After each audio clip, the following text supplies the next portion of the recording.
You're lying in your sleeping bag, staring at the thin, translucent fabric of your tent as the sun dips below the horizon. The world outside is transitioning into a realm where you do not belong. You can hear the rhythmic thrum of insects, the distant, mournful cry of a loon, and then the sound that makes your blood turn to ice. A single, sharp snap of a twig, just a few feet from your head. In the absolute silence of the wilderness, that sound doesn't just travel, it vibrates through the ground and into your skull. Logically, you are in a state of total catastrophe. You are a soft-bodied, slow-moving primate with no claws, no venom, and no significant armor. You are wrapped in a synthetic sleeping bag and encased in a millimeter of nylon, a material so fragile you could tear it with your bare hands. To any apex predator in the area, a grizzly bear, a mountain lion, or a wolf, you are essentially a high-protein snack in a crinkly plastic wrapper. There is no physical barrier on Earth that a 500-pound carnivore couldn't bypass in a heartbeat. A lion can crush the skull of a Cape buffalo. A tent is nothing more than a polite suggestion. And yet, as the hours of the night tick by, something incredible happens. Or rather, something incredible doesn't happen. The predator outside doesn't tear through the fabric. It doesn't drag you into the darkness. Most of the time, it doesn't even stop. It simply sniffs the air, circles the campsite, and walks away, disappearing back into the shadows of the pines. This is the vulnerability paradox. It is one of the most persistent and least understood anomalies in the natural world. If you were a wounded gazelle or a stray calf, your night would end in blood. But because you are a human, specifically a sleeping, horizontal, unconscious human, the rules of the hunt seem to glitch. Throughout history, explorers, hunters, and biologists have reported the same haunting observation. Apex predators frequently ignore humans who are at their most vulnerable. In the Serengeti, researchers have documented lions walking directly past tents where the inhabitants were snoring loudly, completely unaware of the death standing inches away. The lions didn't pause to investigate. They didn't treat the tent like a mystery box filled with food. They treated it like a boulder or a tree or a piece of the landscape that simply didn't exist in their gastronomic map. Why? Why does the wild ignore the easiest meal it will ever be offered? We've been told that we are the masters of the earth because of our technology and our weapons. But when you are asleep in a tent, your technology is a flashlight and your weapon is a pocket knife tucked under a pillow. You aren't winning a fight against a leopard with a flashlight. Your survival in that moment has nothing to do with your strength and everything to do with a profound psychological barrier that exists inside the predator's brain.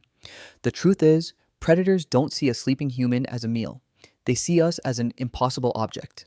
We are a biological anomaly that breaks every rule of the hunt. To a carnivore, the world is divided into two categories: things you can eat and things that can kill you. A sleeping human, wrapped in synthetic fabric and smelling of chemicals, doesn't fit into either category. We are a biological unknown. And in the wild, the unknown is far more terrifying than the strong. For the next 30 minutes, we are going to dive into the labyrinth of the predator's mind. We are going to explore the search image theory, the neurological glitch that makes us invisible to a hunting tiger. We are going to look at the ghost of the fire ape, the 2 million-year-old trauma that has hard-coded a fear of humans into the DNA of the wild. And we are going to confront the terrifying exceptions, the man-eaters and the habituated bears who have learned to peek behind the curtain and realize that the impossible object is actually made of meat. By the end of this journey, you will realize that your safety in the dark isn't provided by the nylon of your tent or the fire in your pit. Your safety is provided by a 2 million-year-old psychological wall that we have built between our species and theirs. We aren't being ignored because we are weak. We are being ignored because we are the weirdest, most unpredictable, and most dangerous thing in the woods. The wild didn't forget who we are. It's just waiting to see if we wake up. To understand why a mountain lion walks past your tent without a second glance, you have to understand that a predator's brain does not function like a high-definition video camera. It functions like a search engine. It isn't recording every leaf, rock, and shadow in the forest. It is scanning the environment for a very specific set of search images. It's in the field of ethology, the study of animal behavior. This is known as the predatory template. Imagine you are looking for your car keys in a cluttered room. Your brain isn't seeing the books, the coffee mugs, or the stray socks. It is filtering out 99% of the visual data to find a specific shape and a specific metallic glint. Until that template is matched, everything else is just background noise. Predators operate on this exact same principle, but with a much higher stakes. A predator that stops to investigate every rustle in the grass or every weirdly shaped rock will burn more calories than it can ever hope to catch. In the wild, curiosity is a luxury that leads to starvation. This brings us to the template of the hunt. For a carnivore, food has a specific geometry. It has a horizontal spine, 4 legs, a visible neck, and a certain rhythm of movement. Whether it's a zebra in the Serengeti or an elk in the Rockies, the search image remains consistent. But when you lie down in a sleeping bag, you perform a radical act of visual deconstruction. A vertical human, standing upright, is one of the most recognizable and terrifying silhouettes in nature. To a predator, a tall bipedal primate is a signal of high-level danger. But a horizontal human, a human lying flat on the ground, wrapped in a featureless synthetic bag, you have effectively deleted your own biological signature. You no longer have the search image of a primate. You have no visible limbs, no upright posture, and your head is obscured. To a wolf or a bear, you are no longer a living creature. You have become a geometric anomaly. You are a lump. You are a boulder. You are a fallen log. Because you do not match the template of the hunt, the predator's brain simply filters you out. You are the background noise of the forest. This is why the tent is so effective. It isn't a fortress, it's a sensor. It takes the complex, organic shape of a human and replaces it with a set of clean, sharp, non-biological angles. In nature, sharp angles and perfect domes don't exist. To a predator, a tent is a non-object. It is so alien to their evolutionary history that they don't even have a category for it. Think about how you react when you see a piece of plastic trash in a pristine forest. You see it, but you don't process it as part of the woods. You might even walk right past it without thinking. To a grizzly bear, your tent is that piece of trash. It doesn't smell like a prey animal. We will get to that later. And it certainly doesn't look like one. Therefore, it isn't worth the energy to investigate. There is a famous study by the ethologist Nico Tinbergen, who won a Nobel Prize for his work on these fixed action patterns. He showed that animals will react instinctively to very specific releasers.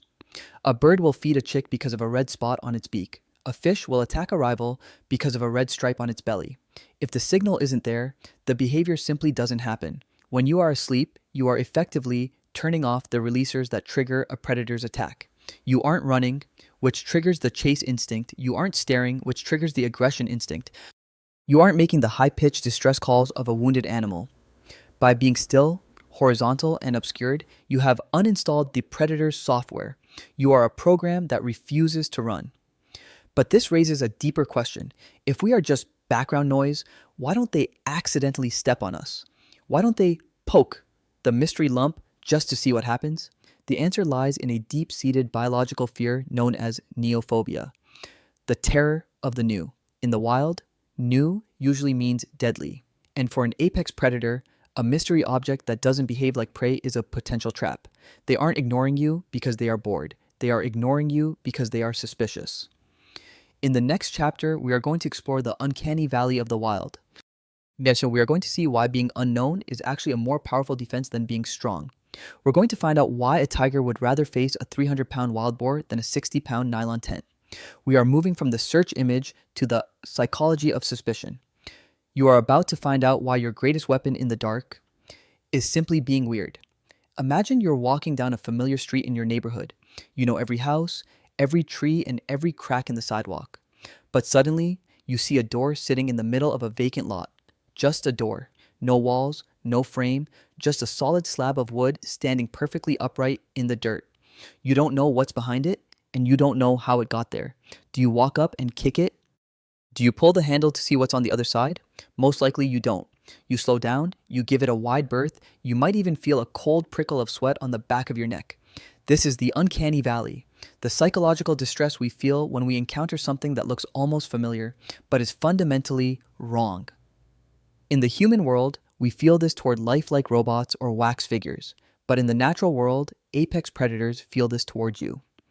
In the field of evolutionary biology, this is called neophobia, the innate fear of anything new or unfamiliar. While we often think of lions and bears as the ultimate brave warriors of the woods, the reality is that the higher you are on the food chain, the more paranoid you have to be.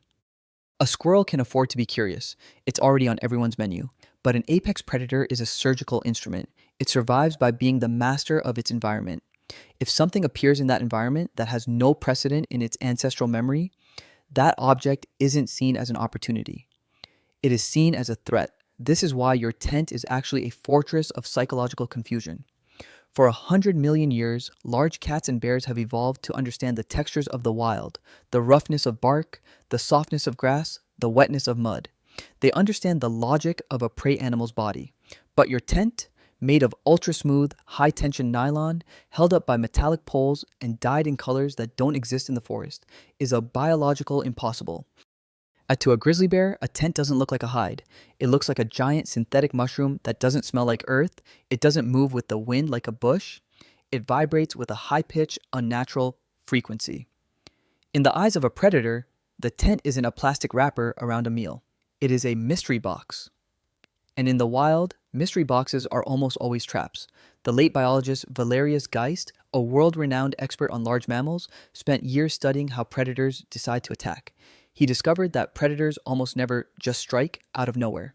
Instead, they go through a rigorous, multi-stage testing phase. They probe, they feint, they watch to see how the object reacts to their presence. This is the search for vulnerability.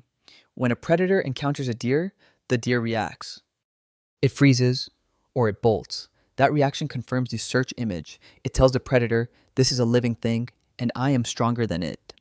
But when a predator encounters a sleeping human in a tent, the feedback loop breaks. You don't react. You are a static, silent, horizontal lump. You are defying the laws of biology. By being perfectly still and weird, you are sending a terrifying message to the predator's subconscious. I am so confident in my power that I do not even need to acknowledge your presence. This is the uncanny defense. Because you aren't behaving like prey, you are accidentally signaling that you might be a super predator. To a wolf, a creature that doesn't run and doesn't fight is a creature that might be hiding a massive, lethal surprise. This is why predators will often spend hours circling a camp, sniffing the air, and eventually leaving without a scratch on the fabric. They are performing a risk assessment, and the data is coming back as inconclusive. In the wild, inconclusive is the same as deadly. An apex predator cannot afford even a minor injury. A lion with a broken tooth is a dead lion. A bear with a festering scratch on its paw cannot hunt, and therefore it will starve. Evolution has selected for the cautious hunter, not the brave hunter. The lions that were brave enough to jump on every mystery box they found were eventually killed by the traps or the glitches they encountered. The lions that are alive today are the descendants of the ones who were smart enough to walk away from the thing that didn't make sense. But there is another layer to this suspicion, a sense that goes far beyond sight. Even if the predator is blind, it has a nose that can detect a single drop of blood in a gallon of water. It has a nose that can smell the fear in your sweat from a mile away. And yet, even your scent works in your favor. As we move into the next chapter, we are going to explore the chemical wall. We are going to see why, to a predator, you don't smell like a delicious steak. You smell like industrial waste. We're going to find out why the very soaps, plastics, and laundry detergents you use to feel clean are actually acting as a high-tech repellent that makes the wild's stomach turn. You aren't just a visual glitch, you are an olfactory catastrophe. Take a deep breath. Right now, as you sit there, you are exhaling a complex cloud of nearly 500 different volatile organic compounds. To another human, you might smell like nothing, or perhaps a hint of laundry detergent or coffee. But to the creature standing 3 feet outside your tent, you are a walking, breathing chemical explosion. You are an olfactory beacon, a tower of scent rising out of the quiet, mossy aroma of the forest. We often think of predators hunting by sight, but for a bear or a large feline, the world is primarily a 3D landscape of odors. A grizzly bear's olfactory bulb is 7 times larger than a human's. Their sense of smell is roughly 2,100 times more sensitive than ours. They don't just smell you, they see a chemical history. They can smell the adrenaline in your blood, the burger you ate 6 hours ago, and the synthetic polyester of your sleeping bag.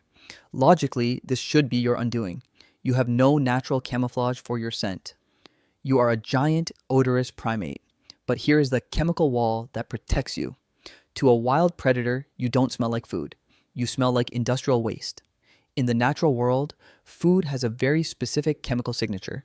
It is the scent of ungulate musk, the iron-rich aroma of fresh blood, or the heavy, sweet smell of animal fat.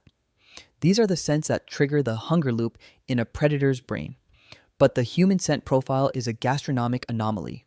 First, there is our diet. We consume a massive amount of processed foods, spices, and salts that simply do not exist in the wild. This changes the chemistry of our sweat. To a wolf that has spent its entire life smelling the clean, grass-fed fat of a deer, the scent of a human is acrid. It is sharp, complex, and deeply wrong. But the real wall is built by our technology. Every time you wash your clothes in scented detergent, or use deodorant, or even just sit inside a tent made of petroleum-based nylon, you are coating yourself in synthetic molecules called VOCs. These chemicals are evolutionary aliens. A lion has no ancestral memory of mountain spring fabric softener. To a wild predator, these smells don't signal prey, they signal danger. In nature, a sharp chemical smell is often a warning. It is the scent of a toxic insect, a poisonous plant, or a rotting carcass. When a predator puts its nose to the wall of your tent, it isn't hit with the aroma of a steak. It is hit with a blast of plastic, soap, and a weirdly sour primate. This sourness is actually one of our best defenses. Humans produce an unusually high amount of lactic acid in our sweat compared to other mammals. To most carnivores, lactic acid is associated with the breakdown of muscle tissue. Specifically, it is the smell of a body that is off. Many biologists believe that predators ignore us simply because we don't pass the freshness test. We smell like a creature that would taste terrible, or worse, a creature that is carrying a disease. This is why scent control for hunters is such a massive industry. If you smell like a human, you might as well be wearing a neon sign that says "not food" and "potential threat." But think about the uncanny valley we discussed in the last chapter. The olfactory version is even more powerful. The predator smells something that is organic, your sweat, but it is wrapped in layers of something non-organic, your plastic gear. This creates a state of olfactory dissonance. The predator's brain cannot reconcile the scent. Is it a rock? Is it a plant? Is it a trap? In the absence of a food match, the predator reverts to its default setting. Caution. It isn't worth the risk of tasting something that smells like a chemical fire just to see if there's meat inside. However, there is one more layer to this chemical wall, a scent that is buried even deeper in our history. It is a scent that has been associated with humans for nearly 2 million years. It is the smell of the thing that changed our species from prey into masters. It is the smell of smoke. As we move into the next chapter, we are going to look at the ghost of the fire ape. We are going to see how our ancestors used a single element to train the entire animal kingdom to fear the night. We're going to find out why, even if you don't have a fire burning tonight, the memory of the flame is still protecting you in your sleep. The wild didn't just decide to ignore us, we forced it to. Wake up in your tent, and the first thing you'll likely smell is the faint, lingering scent of last night's campfire. That cold, gray ash, acrid and carbon-heavy, is more than just the remains of a cozy evening. It is a biological signature. To you, it's a pleasant memory of toasted marshmallows. But to every other creature in the woods, that smell is a stay-away sign, written in the language of 1 billion years of evolution. We like to think of ourselves as newcomers to the wild, fragile city dwellers who have lost our natural edge.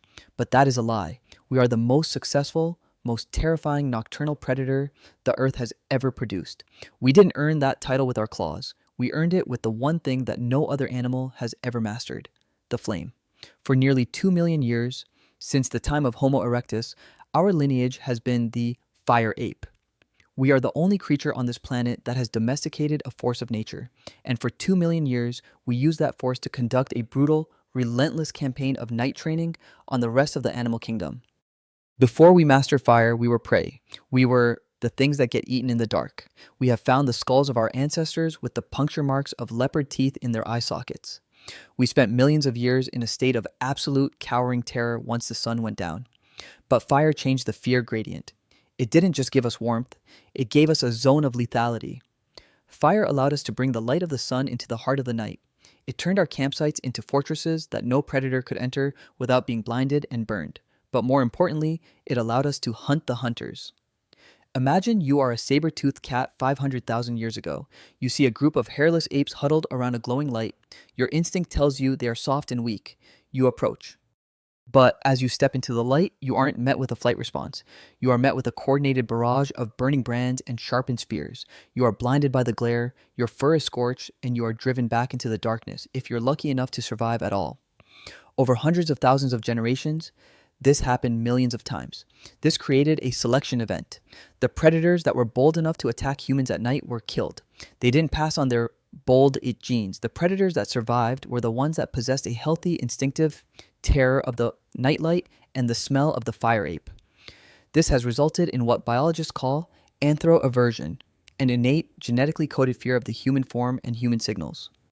This isn't a learned behavior, it is a ghost in their DNA. Even a predator that has never seen a human in its life will often experience a sudden, unexplainable spike in cortisol, the stress hormone, when it hears a human voice or smells human smoke. We have spent 2 million years being the monster in the dark for the rest of the wild. We are the nightmare that the forest tells its children about. So, when you are sleeping in your tent today, you are being protected by the ghost of the fire ape. Even if you don't have a fire burning, your scent, your gear, and your very presence are associated with that 2 million year history of violence. The predator outside isn't thinking. There's a human. It's thinking. There is the source of the fire and the spears. There is the creature that breaks the rules of the night. Its ancestral memory is screaming at it that approaching you is a non-survival behavior. It's like a human standing on the edge of a 1,000-foot cliff. You don't need to think about whether falling is bad. Your body simply refuses to step off the edge. But there is a catch. This anthro-aversion only works because the predator's internal risk assessment engine is still functioning properly. It only works if the predator believes that the risk of attacking you is higher than the reward of eating you. As we move into the next chapter, we are going to look at the math of the kill. We are going to see why, to a lion, you are a mystery box that isn't worth opening. We're going to find out why a minor scratch from your fingernails is a more terrifying prospect to a predator than a fight with a rival. The wild doesn't just fear our past, it fears our price. Think about the last time you got a small paper cut or perhaps a splinter in your thumb. It was annoying, maybe a bit painful for a day or two, but it didn't change the trajectory of your life. You put on a bandage, maybe some antiseptic, and your body's immune system, supported by millions of years of evolution and a few thousand years of medical science, took care of the rest. You went to work, you drove your car, you lived your life. Now, imagine you are a 300-pound mountain lion in the high Sierras. You have no bandage, you have bandage, you have no antibiotic cream, you have no hospital. In your world, a minor injury does not exist. A splinter in your paw becomes an infection. An infection becomes a limp. A limp means you can no longer sprint at 40 miles per hour to catch a deer. And if you cannot catch a deer, you do not eat. In the wild, a scratch on the cornea or a broken tooth isn't an inconvenience. It is a slow-motion death sentence. This is the risk assessment engine that governs every second of a predator's life. We tend to think of lions, tigers, and bears as brave or ferociously aggressive, but that is a human projection. In reality, an apex predator is the most cautious mathematician on the planet. They are extreme loss aversion specialists. They aren't looking for a fair fight. They are looking for a guaranteed win with a 0% chance of injury. This brings us back to you, asleep in your tent. To the predator standing outside, you represent a high variance asset. In the world of finance, high variance means high risk. You are a mystery box. The predator knows exactly what a deer will do. It will run. It knows exactly what a porcupine will do. It will prick. But it has no idea what you will do when activated. Because we are primates, we have a biological uncanny valley of defense. We don't have horns or thick hide, but we have the unknown. To a predator, a sleeping human is a creature that could be hiding anything. Do you have a venomous bite? Do you have hidden claws? Do you have the ability to call for a dozen other fire apes to swarm the area in seconds? When a predator looks at you, it performs a biological cost-benefit analysis. While on the benefit side, there is roughly 150 to 200 pounds of primate meat. That's a decent meal, but it's not life-changing for a grizzly. On the risk side, however, is the very real possibility of a permanent, life-ending injury. Predators have watched humans. They have seen us kill from a distance with sticks that throw fire. They have seen us move in coordinated, lethal packs. They have seen us survive wounds that would kill any other animal. When a lion or a bear looks at your tent, it isn't thinking about how easy it would be to tear the nylon. It is thinking about the price of winning. Even if the predator is 99% sure it can kill you, that 1% chance that you might gouge its eye or break its jaw is too high. In the mathematics of the wild, a 1% risk of death is an unacceptable gamble. If a predator took 1% risk every day, it would be dead within 3 months. To survive long enough to pass on their genes, they have learned to only take bets where the odds are overwhelmingly in their favor. And you, the weird, chemical smelling, horizontal primate in the nylon shell, are the ultimate bad bet. This is why playing dead is such a famous, albeit misunderstood, survival strategy. When you stop moving and stop reacting, you aren't tricking the predator into thinking you're a corpse. Most predators are perfectly happy to eat a fresh corpse.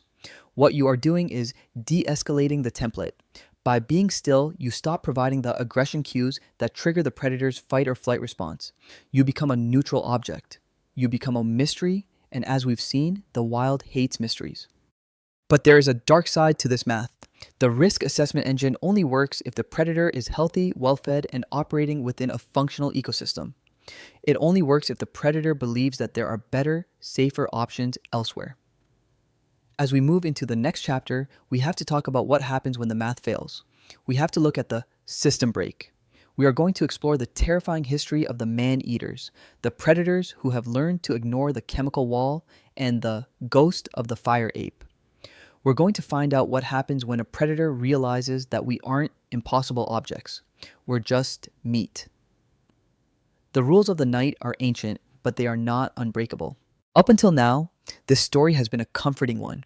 We've built a psychological fortress around your sleeping bag, constructed from evolutionary trauma, chemical anomalies, and neurological glitches. We have painted a picture of a world where you are protected by the very fact of your strangeness. But as any survivor of the deep woods will tell you, nature is not a series of unbreakable laws. It is a series of patterns, and patterns can be broken. There is a point where the risk assessment engine we discussed in the last chapter experiences a catastrophic failure. This is the system break. It happens when the predator's desperation finally outweighs its suspicion. Because in the cold, hard math of biology, there is only one thing more terrifying than the risk of an unknown injury: the 100% certainty of starvation. Consider the most famous case of the system breaking, the Tsavo man-eaters of 1898. 2 lions in Kenya went on a 9-month killing spree, dragging dozens of railway workers out of their tents at night. They didn't care about the fires. They didn't care about the search image glitch. They didn't care about the ghost of the fire ape. They treated humans like buffet items. When these lions were finally killed and examined, scientists found the why. Both lions suffered from severe dental disease and jaw infections.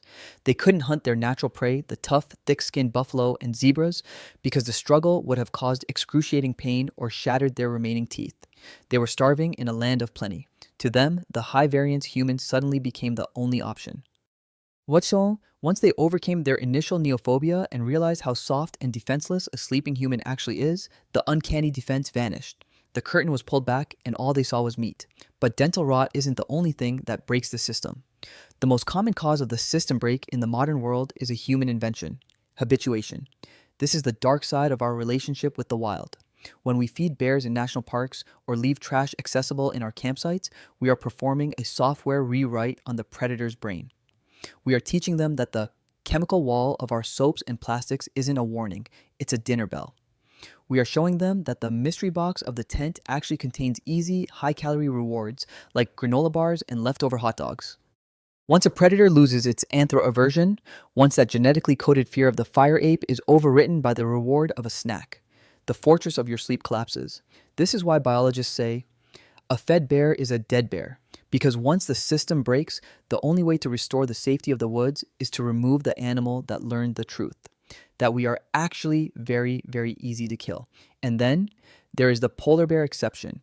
In the high Arctic, there is no search image glitch. There is no chemical wall. In a desert of white ice where calories are the rarest resource on Earth, the polar bear has evolved to be an obligate opportunist. It cannot afford the luxury of neophobia. To a polar bear, anything that moves, anything that smells, and anything that takes up space is a potential meal. It doesn't matter if you're horizontal, vertical, or wrapped in a neon orange sleeping bag. The polar bear is the only predator on Earth that will actively track a human for miles as a primary food source. In their world, the rules of the night never applied. But for most of us, in most of the world, the system break remains a rarity. The fortress still holds. The ghost of the fire ape still guards our tents. We live in the grace period of a 2 million-year-old misunderstanding. As we move into our final chapter, we are going to look at the aftertaste of this realization. We are going to ask, What does it say about us as a species that our greatest protection in the wild is our strangeness? What happens to the wild when the fear of the human form becomes the dominant force on the planet? We are moving from the mathematics of the kill to the ethics of the master. We're going to find out what it means to be the only animal on Earth that the rest of the world is too afraid to even look at. The sun begins to bleed over the horizon, turning the dark, suspicious greens of the forest into a soft, golden amber. You unzip your tent, the sound of the plastic teeth gnashing together, feeling unusually loud in the morning stillness. You step out onto the damp earth, your boots crunching on the same twigs that sounded like gunshots just a few hours ago. You look at the ground, and there, in the soft mud just 5 feet from where your head rested, is a single, heavy indentation. A paw print. The predator was here. It stood in the darkness, its massive lungs moving the same air you were breathing. It looked at your nylon shell, it processed your chemical scent, and it consulted the 2 million-year-old ledger of its own DNA. And then, it made a choice. It chose to leave you alone. As you pack up your gear and head back toward the trailhead, you feel a strange mixture of relief and a heavy, lingering realization. You didn't survive the night because you were tougher than the wild. You survived because the wild is too terrified to even find out what you are. This is the echo of the human presence on Earth. We often think of ourselves as fragile intruders in a world of claws and teeth, but the reality is the exact opposite. We are the most successful, most lethal, and most alien force the planet has ever seen. We have domesticated the concept of fear itself. The fact that predators ignore sleeping humans isn't a glitch in their software. It is a testament to our total dominance. We have spent 2 million years being so violent, so unpredictable, and so technologically superior that we have effectively written ourselves out of the food chain. We have created a world where the natural order stops at the edge of our campfires. But there is a profound melancholy in this victory. Anthro-aversion, the genetically coded fear that predators have of the human form, is a planetary scale trauma. We have traumatized the very essence of the wild. Every lion that walks past a tent, every bear that hesitates at the smell of a synthetic hiker is a living, breathing fossil of the violence our ancestors committed to keep the night safe. We have become accidental gods. Dinosaur power doesn't come from our muscles, but from our strangeness. We are a glitch in the laws of nature, and because we are a glitch, we have broken the ancient contract between predator and prey. In a healthy ecosystem, the predator keeps the prey in check, but what happens when the predator is too afraid to even look at the prey? We are entering a new era, the Anthropocene, where the greatest danger to the wild is no longer our spears or our rifles, but our very existence. The chemical wall of our soaps and plastics is expanding. The ghost of the fire ape is now a permanent resident of every corner of the globe. As we push further into the last remaining wildernesses, we are carrying this psychological fortress with us. We are turning the world into a place where the wild is no longer wild. It is just afraid. This carries a heavy responsibility. Out of we are the masters of the night. If we are the ones that the wild is too afraid to eat, then we are the only ones who can ensure that the wild survives at all. We are the emergency services of the planet. Every time we habituate a bear by being careless with our trash, we are breaking the one thing that keeps them safe. Their fear of us. When they stop fearing us, they stop being impossible objects and they become nuisances that we eventually have to kill. So the next time you lie down in your tent and hear a snap of a twig in the dark, don't just feel terror. Feel a sense of awe for the 2 million-year-old pack that is currently protecting you. Remember that you are being guarded by the ghosts of your ancestors and the mechanical miracles of your technology. But also, listen to the silence that follows the snap. That silence is the sound of a predator making a calculation. It is the sound of a world that has learned that human means danger. We are the only animals on Earth that can choose to be kind. We are the only ones who can look at a predator that could easily kill us and feel empathy for its hunger. We have built a world where we can sleep in the presence of monsters because we have become the greatest monster of them all. The question is no longer, why do they ignore us? The question is, now that the wild has surrendered to the ghost of the fire ape, what kind of gods are we going to be? Are we going to be the masters who protect the silence? Or are we going to be the masters who finally break the world just to see what's inside the box? Nature doesn't have a hospital. It only has us. And as long as the rules of the night hold, we have the chance to decide if that's a miracle or a tragedy.